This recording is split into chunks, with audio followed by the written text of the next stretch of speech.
Okay, welcome sa akin track guide na pang ilang beses ko na inulit.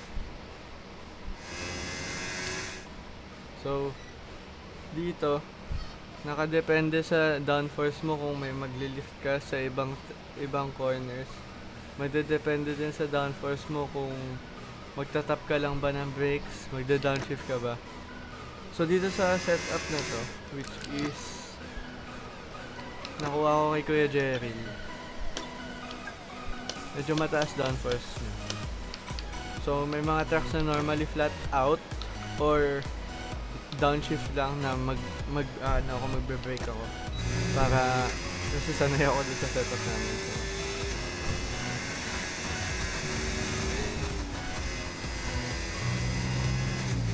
So tansyahan lang talaga. Kahit ako di ko magawa yun normally. Ito mga 75. Tapos kakainin mo lang ng konti yung inside curve. Pero not so much.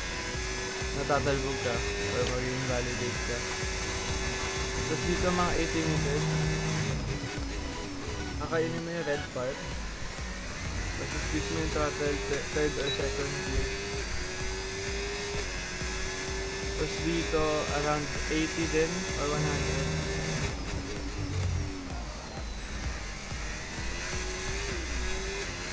Tapos dito, a little after 50, tapos isi-squeeze mo yung throttle.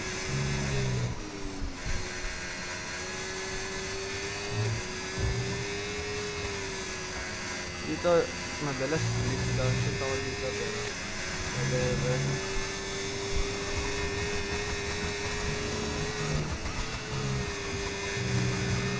Tapos, ito pa.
Ayun.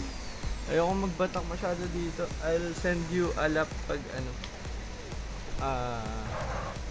Alam mo yun. Austria weekend na. Kasi mag-iimula pa.